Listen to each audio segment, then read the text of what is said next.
আমিরুল, প্রথম কোশ্চেন সেটা হচ্ছে আপনি হকির প্লেয়ার, হকিতে স্টার হয়েছেন, কিন্তু ক্রিকেট দেখতে এসেছেন।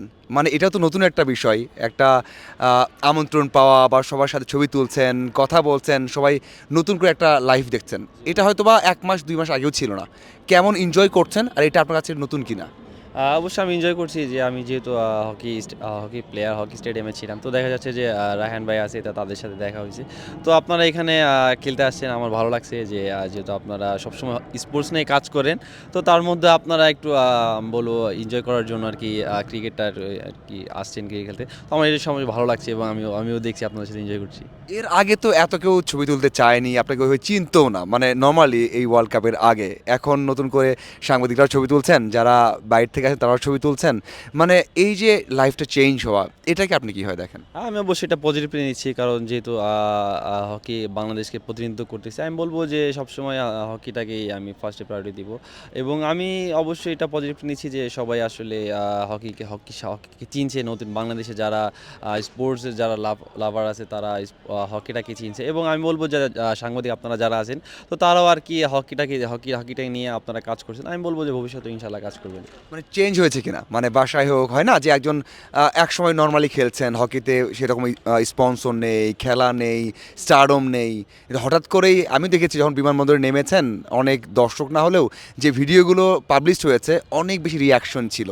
আপনাকে নিয়েছিল হামজা বলা হচ্ছে এবং বড় তারকা বলা হচ্ছে। মানে এমনি লাইফ চেঞ্জ হয় না, যে ধরেন আগে চিনতো না কেউ, হয়তো রাস্তায় বের হয়েছেন, বাসা হয়তো একটু গুরুত্ব পাচ্ছেন, এরকম কিছু হয়েছে কি?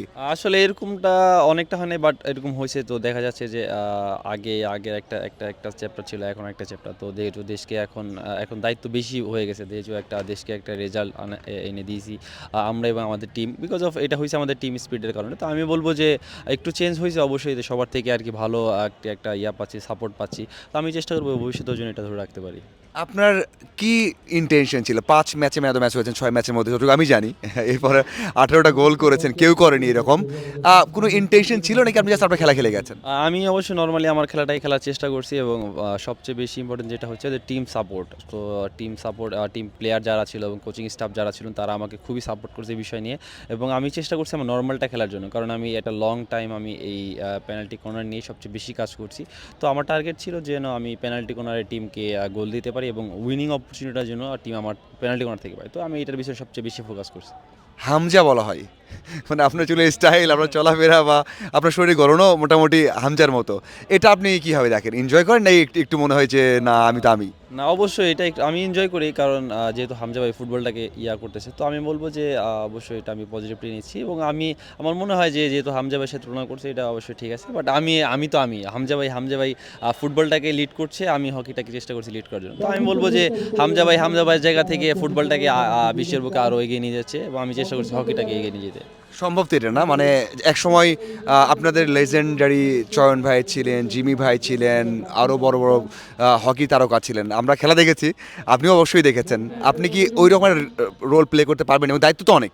হ্যাঁ, অবশ্যই এটা আমি বলব সবচেয়ে বড় দায়িত্ব এখন আমাকে এটা মেনটেন করা। আমি অবশ্যই চেষ্টা করব এটা মেনটেন করার জন্য, এবং আমি বলব যে যেহেতু আমি সুযোগ পাইছি, তো আমি চেষ্টা করব ভবিষ্যতে যদি সুযোগ পাই আমি যেন আরও ভালো করতে পারি দেশের জন্য।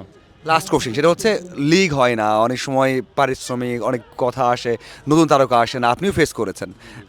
সেটা একটু বলবেন যে আপনি কি চান, আর একটু বলবেন আপনি ঢাকা ইউনিভার্সিটিতে ভর্তি হয়েছেন, সেটা লাইফটা কেমন এনজয় করছেন? প্রথম কথা হচ্ছে যে লিগটা নাই, ফ্র্যাঞ্চাইজি টুর্নামেন্ট, এই টুর্নামেন্টগুলো থাকলে কি হয় যে আমাদের হকিটা সবসময় মাঠে থাকে। তো দেখা যাচ্ছে হকি যখন মাঠে থাকবে তখন আমরা ব্র্যান্ড ভ্যালুও পাবো, আমরা সাপোর্ট পাবো, মিডিয়া থেকেও সাপোর্ট পাবো, ফাইন্যান্সিয়াল সাপোর্টও পাবো। নতুন নতুন যারা পৃষ্ঠপোষক পজিশন আছে তারাও হকির সাথে কাজ করবে। তো যেহেতু টুর্নামেন্ট নাই, তো আমি বলবো যে আসলে টুর্নামেন্ট থাকাটা সবচেয়ে বেশি জরুরি, লিগ এবং ফ্র্যাঞ্চাইজি লিগটা থাকা জরুরি। এবং আমি বলবো যে যারা স্পোর্টসের সাথে আছে তারা যেন আরও হকির সাথে কাজ করে। এবং আমি এখন ঢাকা ইউনিভার্সিটিতে আছি, তো আমি এটা অবশ্যই এনজয় করছি, কারণ হকির বাইরে আমার অবশ্যই একটা কেরিয়ার আছে। তো আমি ওইটার জন্য ঢাকা ইউনিভার্সিটি অ্যাডমিশন ভর্তি হয়েছি। তো এইটা নিয়ে আমি অবশ্যই চেষ্টা করবো যেন আরও ব্রাইট ফিউচার করা যায়। হ্যাঁ, আমি ঢাকা ইউনিভার্সিটি আমি গত পরশু দিনও গেছি। ডাকসু ফ্যামিলিতে যারা ছিল, ডাকসু পরিবার, তারা আমাকে সংবর্ধনা জানিয়েছে এবং তারা বিষয়টাকে অ্যাপ্রিসিয়েট করছে।